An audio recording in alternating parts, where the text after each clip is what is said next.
자, 오늘은 아비가일의 이야기를 우리 성도님들과 함께 나눠보기를 원합니다. 마온이라는 한 마을에 나발이라고 불리는 한 남자가 있었습니다. 굉장히 부자였고요. 이 나발의 히브리어의 뜻은 어리석은 자라는 의미를 가지고 있어요. 그런데 이런 나발에게도 아주 지혜롭고 아름다운 아내가 있었는데 그 아내의 이름이 바로 아비가일입니다. 아비가일의 이름의 뜻은 기쁘게 하는 자라는 의미를 가지고 있어요. 자, 그렇다면 어떻게 아비가일이 이 다윗의 분노를 누그러뜨리고 자신의 집에 들이닥친 그 죽음과 재앙을 막을 수 있었는가? 자, 아비가일이 다윗의 복수를 막을 수 있었던 첫 번째 지혜는 겸손하게 행했다는 것이에요. 자, 사무엘상 25장 23절에서부터 24절 말씀을 보게 되면 여기에서 아비가일은 자신을 당신의 여종이라고 철저하게 낮추고 있습니다. 그리고 반면에 다윗에게는 내 주여라고 이 다윗을 높이고 있는 모습을 이 본문 말씀을 통해서 살펴볼 수가 있어요. 그것뿐만이 아니라 어리석은 정말 멍청이 행한 그 남편의 잘못을 다 자신에게 돌리고 있습니다. 내 주여 원하건대 이 죄악을 나에게 돌리소서라고 다윗에게 간청하고 있습니다. 우리 성도들은요, 이런 아비가일을 닮아서 날마다 겸손하고 유순하게 살아가는 자들이 되어야 할 줄로 믿습니다. 이 아비가일의 겸손한 태도와 유순한 자세가 자신의 집에 불어닥친 그런 재앙과 재난을 다 막을 수 있었다는 것이에요. 이처럼 겸손함과 유순함에는 이러한 놀라운 힘과 능력이 있다는 사실을 우리가 반드시 알아야 합니다. 자, 두 번째로 아비가일은 다윗으로 하여금 하나님의 은혜를 기억하게 했습니다. 자, 사무엘상 25장 28절에서부터 29절 말씀을 제가 읽어드리겠습니다. 주의 여종의 허물을 용서하여 주옵소서. 여호와께서 반드시 내 주를 위하여 든든한 집을 세우시리니 이는 내 주께서 여호와의 싸움을 싸우심이요 내 주의 일생에 내 주에게서 악한 일을 찾을 수 없음이니이다.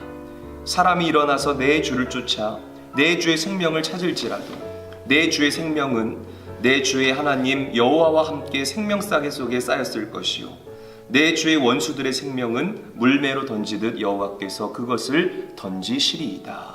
아멘. 자, 여기서 우리가 주목해야 할 것은 아비가일이 물매라는 단어를 사용하고 있다는 그 사실에 저와 여러분들이 주목을 해야 합니다.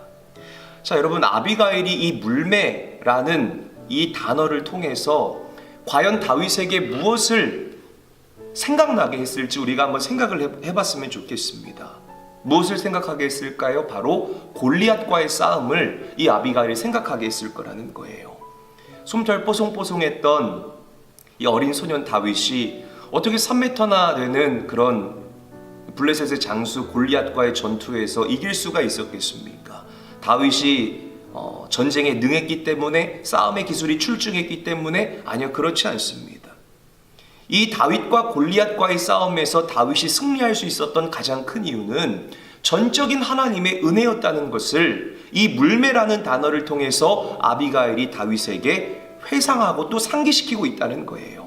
아마 이렇게 말하려고 했을 것입니다. 다윗이요, 당신만큼 하나님의 은혜를 많이 받은 사람이 어디 있겠습니까? 하나님의 은혜가 아니었다면 어떻게 물맷돌 하나로 당신이 골리앗이라는 큰 장수를 쳐서 물리칠 수 있었겠습니까? 사울 왕이 당신을 죽이기 위해서 그렇게 눈에 불을 켜고 당신을 찾아다님에도 하나님의 은혜 때문에, 하나님이 생명싸개로 당신을 쌓아서 날마다 보호하기 때문에 당신이 지금까지 살아있는 것 아니겠습니까? 모든 것이 하나님의 은혜 아닙니까? 그렇기 때문에 다윗, 당신이 받은 그 은혜를 이제는 우리 가정에 베풀어 주시옵소서. 아비가일은 다윗으로 하여금 그 하나님의 은혜를 기억하게 했다는 거예요.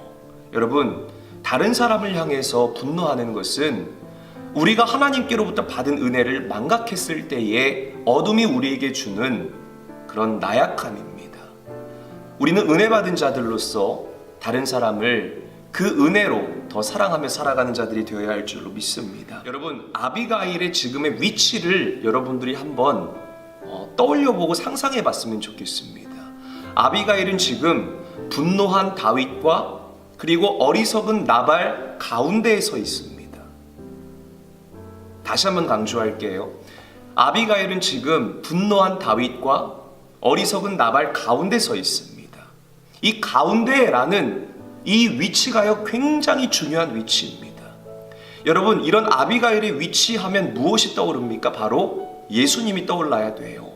예수님은 하나님과 어리석은 우리들 가운데 서 계셨습니다. 중보자로서 이 땅에 오셨다는 것이에요.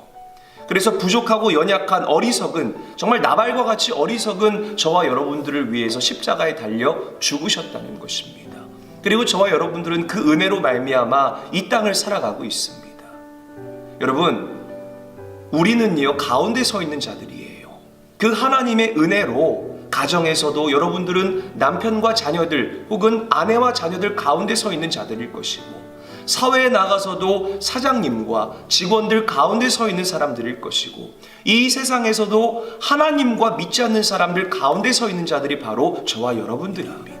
자, 그렇다면 우리가 오늘 아비가일을 통해서 예수 믿고 구원받은 그리스도인들로서, 또 중보자로서, 화해자로서 어떻게 이 땅을 살아가야 할지 아비가일의 삶을 여러분 가슴에 각인하게 되시기를 주님의 이름으로 축복합니다.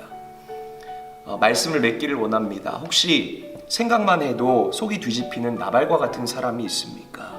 그렇다면 상대방을 노려보던 시선을 거두시고요, 이제 그 시선을 여러분들이 예수님을 향하시기를 다시 한번 축복합니다. 저는 이 말씀을 듣는 여러분들이 아비가일과 같은 그런 축복의 통로들이 되기를 원합니다. 여러분들 때문에 다툼이 사라지게 되고, 여러분들 때문에 재앙이 사라지게 되고, 여러분들 때문에 죽음과 모든 어려움이 떠나가게 되는 예수님을 닮은, 아비가일을 닮은 그런 축복의 통로들이 다 되시기를 주님의 이름으로 간절히 축원합니다.